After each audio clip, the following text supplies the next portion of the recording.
You are listening to the To Stay, To Leave, To Know podcast, where I cover the most common questions running through your mind as you're considering whether to stay married and try again or part ways. I'm your host, Anna, an empowerment and mindset coach for ambitious women like you who are in a dilemma and considering divorce or separation from your long term partner. I'm here to help you filter through all of the thoughts you're having, whether and how you can save your marriage. This podcast is here to provide commentary and nuance on the most common experiences that are making you consider divorce as an option, to help you discern from the online noise and advice and bring depth to the conversations. Because when I was in that same confusing and dark space, I felt very isolated and alone. For nearly 4 years, I was stuck in a space of indecision, confused by everyone else's differing opinions, with no one to turn to guide me through it. Feeling the weight and the gravity of such decision on my own future, the future of my son, and everyone else around us. Once I started talking, I realized I was not alone. So many other women were going through very similar challenges, in silence, isolated, often out of shame or lack of trust in others. I'm here to put a stop to it and finally provide the guidance for this period I call the void. I'm here to bring clarity and be a guiding light as you're feeling torn between honoring what your heart desires and what the society expects you to do. So let's get going.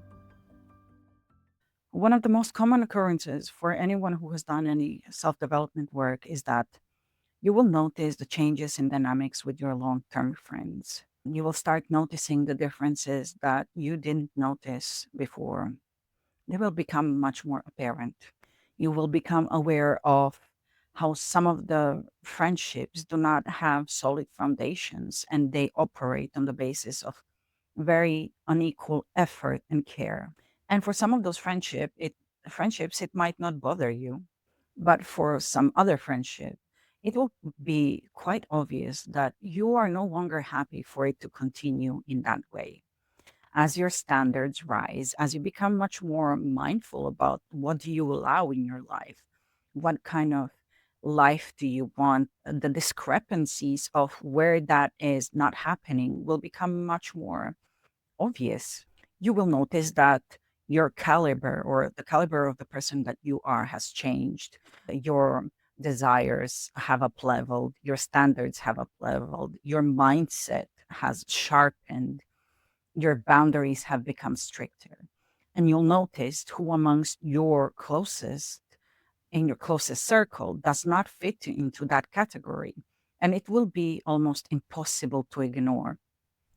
You might find yourself in situations where you will try to have conversations with them and you will notice how much disparity there is between two of you in the way that you approach things. And that might, with time, become much more of a problem. And it might not bother you in the beginning, but with time, it might actually be more of a challenge for you to accept than it was before. And for a while, you might try and continue how it used to be before and not say anything. But more and more, it will become clear and apparent that something needs to change. And the thing that I've seen with clients is that they will try to ignore it for a while and justify it for why they're still wanting to continue those kind of friendships, and then try to work on themselves or even feel guilty for not being able to engage in friendship in the same way. When they have a conversation, they will try to have a conversation with that person. They will communicate in which ways they're unhappy or unsatisfied with how the dynamics are playing out. And then the friend might get upset and then they'll feel guilty for speaking up about that problem or about the challenge that they're having, about the frustration that they're having. You might have conversations with your friends and they'll become defensive about it. They might say you've changed and they might feel the resentment of you changing and becoming this new person because they did not sign up for it. And you'll feel their resentment. They might even make you feel guilty for communicating in the way that hurts them, in the way that makes them feel hurt and ashamed. And I just want uh, to remind you in here that I know that you will want to try to fix it with a friend, and as a friend, you want to help them. You don't want to hurt your friend, but it is also one of the things that you need to remember, that it is not your responsibility to take away their pain. And if you try and fix it, I think it's really only natural that as a friend, for someone who you've been with from maybe even school, or like you've grown up together and you've done everything together, you're supported each other, and now you're saying something that might be hurting them. Of course, your natural instinct will be to fix it, to soothe them, because you don't want your friend hurt. And for a while, you actually might even try to suppress your own feelings of dissatisfaction, suppress that there are certain things that you want from your friendship. But I think we both know that this is not something you will be able to ignore for a long time. You might have friends that they only call you when they need to vent, when they need to complain about their lives, what's going on, and the drama that's going on in their lives. And you'll find yourself that they offload everything to you. And at the end, they won't give time to you. So you'll spend 3 hours just listening to them moan and moan and moan. Of course, you want to be there for their friend, and after 3 hours, the conversation will just end. Or even you might find yourself starting to talk about yourself and what is going on, but they won't be present. They won't be giving you the same attention that you are giving them. And you might even feel like, oh, they're just asking about what's going on in my life just for the sake of it. But they won't be present in that conversation. Or even when you start talking about certain things, they'll just direct the conversation to the topic of that is happening in their life, and direct the conversation to them and their problems. It will feel like a lot of their challenges are way more important than yours, and there will be those dynamics in between the two of you, where it's always them that needs help. You'll have friends that probably that might be just like coming to you, offloading, talking about their relationship problems or work problems, then ask for help, and then do their own thing anyway. They won't listen anything to what you say. And with time, you'll probably even notice how much they're the one contributing to their own drama in life with their dysfunctional behavior. Or you might have friends that where you're organizing meetings, and the organization on reaching out always falls on you, on your back, and you're the one who's putting in the effort. And then you find yourself being the one reaching out, and it feels like they don't care, as if you're the one chasing them. And you realize how some of those friendships are one-sided and only function because you're the one putting in the effort, you're the one reaching out. Or with long-term friendships that have lasted over a decade or two, even especially like when you were kids or teenagers, and then you've grown up and you have gone to uni, to different unis, have been exposed to different circles, and you've grown apart in different ways, shaped by different experiences. And they will still treat you like the person that you were like 20, 15, 20 years ago, rather than the person who you are now, because they cannot let go of that image or the vision of or the perception of the person that you were before. And they're just simply holding on. And sometimes that might be because they keep comparing themselves to you, because they keep comparing their growth and your growth to your growth to them, and seeing how they might not be progressing as fast, not to the same extent as you, and they won't be able to in a way accept you for who you are, because they would have to accept the differences between two of you, and they will have to face the things that they have not done, or where they have fallen short in their progress and in their growth. So does that mean that you have to leave all of your friendships, abandon them, cut ties completely? I really don't think so. At least not in all scenarios. I think You will have to think about this a little bit and kind of take time to figure out what is important to you, what are the non negotiables, and what are the things that you could kind of get over with and that are not really a big deal for you. Human relationships are complex because we as humans are complex.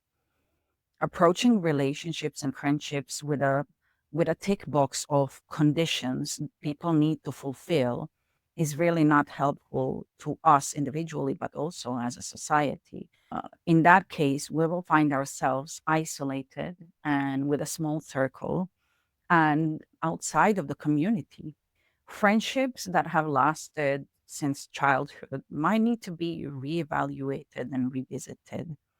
First is for you to assess whether that friendship is going on because of the time or because there is a still bond between two of you. There is this term called sunk cost fallacy, is in which we continue to engage in certain things like relationships, investments, because of the already invested prior investment of time, money, effort, rather than evaluating whether there is still benefit to it at this time. And despite all of the signs pointing that it is better to end it, and that applies to relationships and friendships, is that sometimes we will be in friendships with people just because we were together for such a long time and we perceive it that it would be a waste to let go of it because we've known these people for such a long time. And this is why I say you will need to sit down with yourself and kind of assess where this friendship is going on and what is holding on that friendship. Is it the time? But are there also any other touch points that are keeping that friendship alive? You will have to reevaluate whether you still have things in common, whether your values still align, whether there's enough touch points in between two of you that you still find as a common ground. How many things between two of you are there that bonds you together? Do your values align or not? Political views, life perspectives, the way you approach things, and whether that person still contributes to your life or is it just a one-way street. Depending on what kind of friend they are and depending on their personality, you might actually benefit from having a conversation about recommitment and making new commitments as friends, about restarting, about how you want to move forward. Well, for an example, you have a conversation with your friend heart to heart, and you say, look, I know that this is how we've grown up. I know that this is how we used to be, and I care about our friendship and I want it to continue. But there are certain things that I think are kind of dysfunctional or disproportional. And I would like for us to kind of get to know each other better and have these conversations. I care about our friendships and I want it to continue. So let's have these conversations. Let's find a way. How do we move forward? In which way are we going to nurture the friendship? Because as I would tell you for a marriage, and these difficult conversations are important and they can be ironed out. And I would recommend that you sit down with your friend and have that hard conversation. And if the friendship ends because of that heart to heart conversation, then I think you have your answer as to how powerful and how strong that friendship was. And you can have those difficult conversations about this dissatisfaction from your side about the current dynamics and how certain things hurt you. And then try to figure out together the way forward. And if it doesn't work, there will be a moment where you will have to accept the friendship might be over and honor it. I understand that it is going to be harsh, it's going to be difficult grieving a friendship. is going to be difficult. There will be grief, there will be sadness, and it may take time for you to get over that, just like it would a marriage, because it has gone long for such a long time. But give yourself the space to grieve it, and know that it is also possible that on one side you might feel the grief and sadness that it has ended, but also it is possible at the same time to feel the the peace that you have made the right decision. I had a conversation with a client recently, and she was in a similar situation. And she had a difficult conversation with her friend, and her friend expressed how she was deeply hurt with that, how she was deeply offended with what she said. And she said, like, I don't know how am I going to get over that.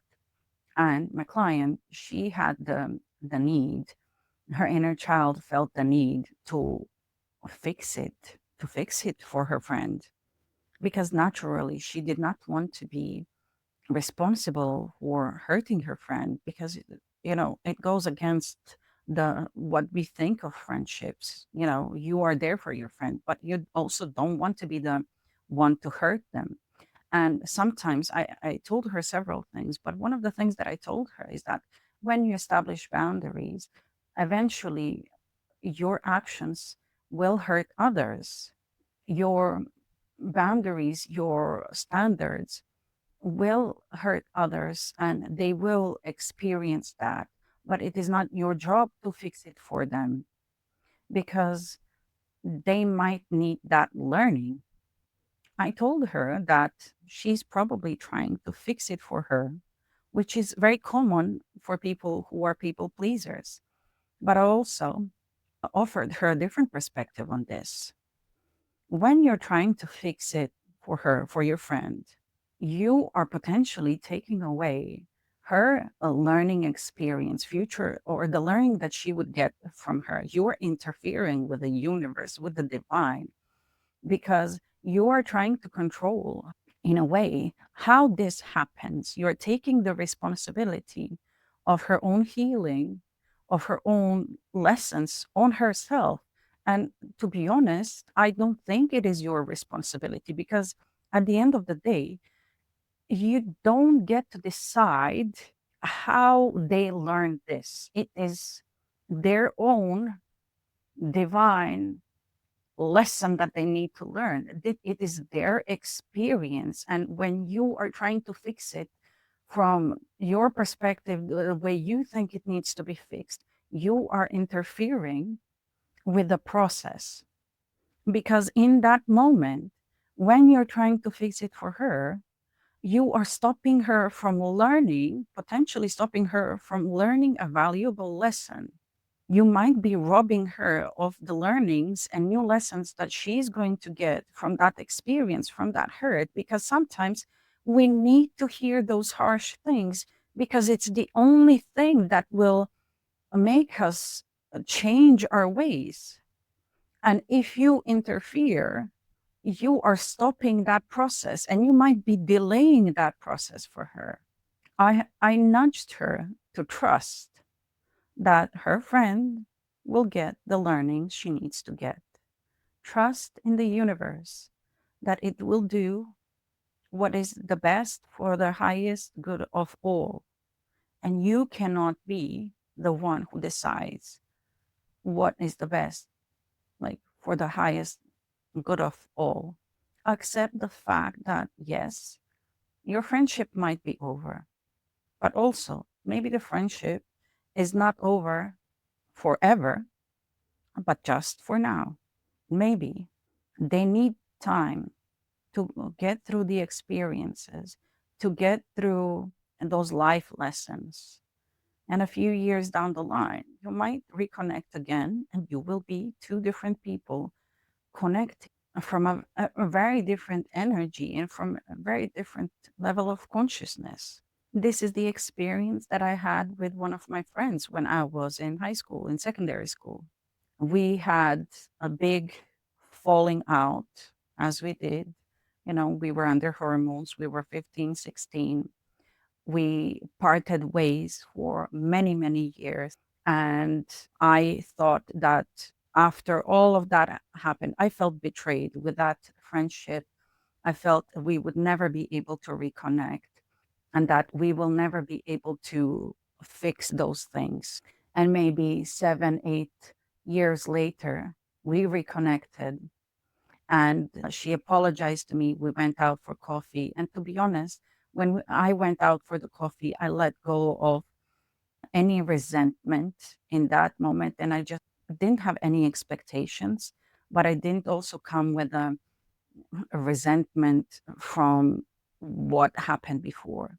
And we sat down and she said, Anna, I messed up. I'm really, really sorry. And we went out for walks. And there are certain times when I didn't even initiate that conversation because in that moment I could feel the energy has shifted and that there was remorse, there was that she was completely different than she when she was in high school. And this is the thing that I wanted to say. Sometimes those relationships they might fall apart and you might disconnect for a couple of years.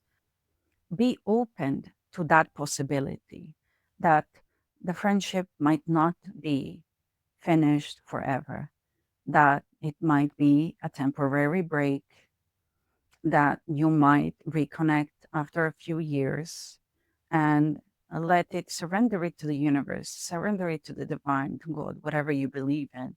Surrender to the trust and something higher and trust that if it's meant to be, that the friendship will reconnect. Give it time and don't burn all the bridges, don't close all the doors. Sometimes you need to let them make their own mistakes and learn their own lessons. When it comes to friendships and connections and relationships, there is one phrase that often comes to my mind, which is the price of community is inconvenience. Just like with friendships and marriages, relationships, and family, you will have to strike the fine balance, the balance between the level of inconvenience versus the boundaries. Because being in the community requires a level of inconvenience, because participating in it will not always be convenient for us. It will require a certain level of sacrifice, a certain level of trust. There will be time where we will have to put in a little bit more effort while also trusting that it will somehow be returned to us. It will not always be reciprocated equally at the same time. Does that mean we have to be in friendships where we are the only ones putting in the work and putting in the effort? No, absolutely no. There has to be a level of reciprocity. And that's where you will have to kind of think and decide and balance out in which ways do you want to that to be reciprocated? What kind of level of reciprocity will be enough for you so that you feel equally supported in that relationship? You'll have to make those conversations to express your dissatisfaction about the lack of reciprocation. You might need to be the one to initiate those conversations and suggest the ways you would like that to happen. And this is why I say that I am not a big fan of cutting people off completely, unless they're actually harmful for you, of course, unless the friendship is completely one sided and you are being taken advantage of. But if there are ways or space to have the conversation and balance things out, I would always recommend that you do so.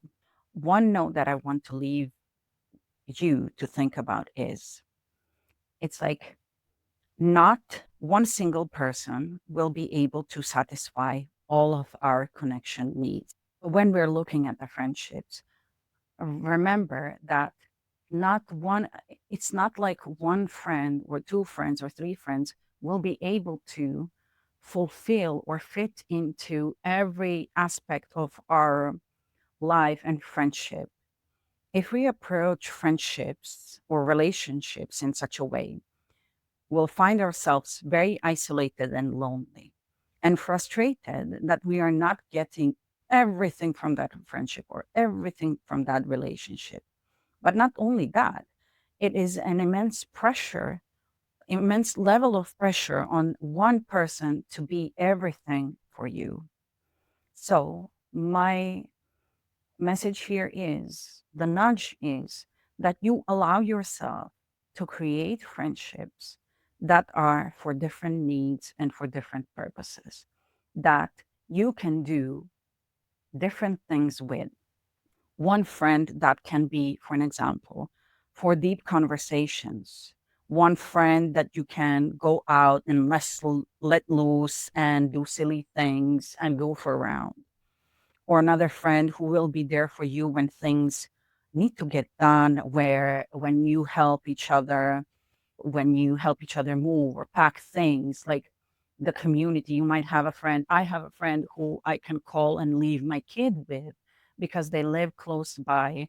We can, or I can pick up her daughter from school and bring her to the station. My other friends can't do that, but there are certain ways that we interact with them, and not every friend can fulfill all those needs and can do and fit into all of those aspects.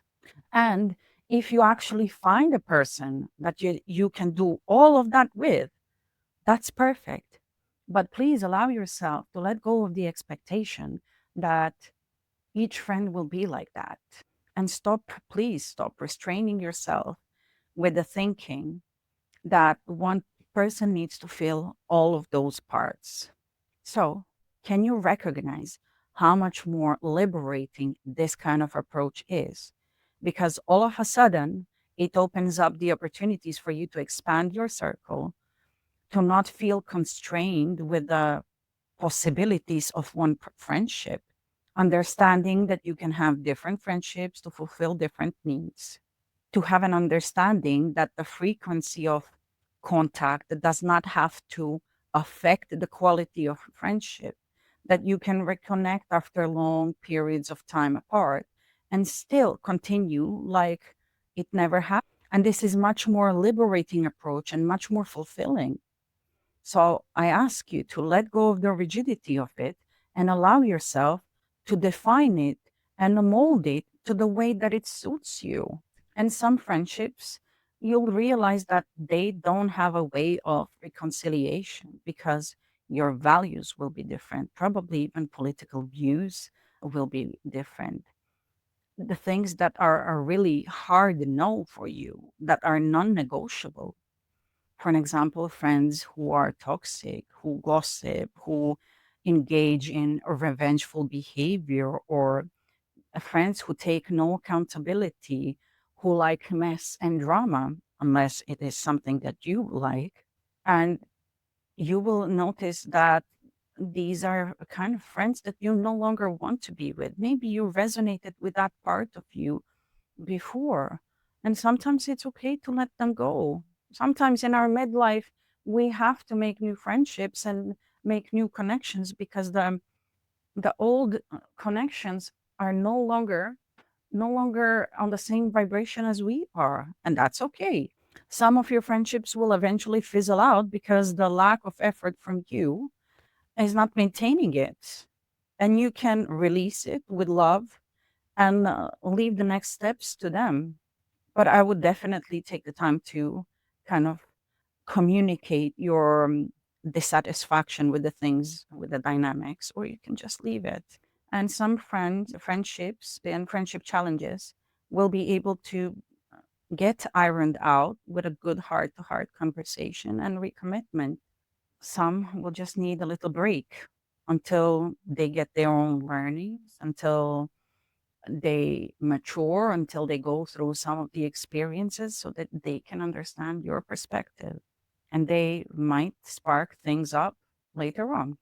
And if you are finding it really difficult to figure out and find a balance between all of that, between trusting, between the level of inconvenience that you should put yourself, between honoring what you need and your boundaries. If you feel like your inner people pleaser keeps going back and forth and trying to fix things, and you're not sure whether you are expecting too much from a friend, if you're being taken for granted and you're trying to strike that balance and you can't because you two simply have too much history and you're too close to the challenge to be able to see the objective perspective, please feel free to reach out, fill out the application form, allow me to support you, and let's jump on an exploratory call to see whether we are a good fit to work together and in which capacity I can support you, to which extent, whether you need one off coaching session or something more long term.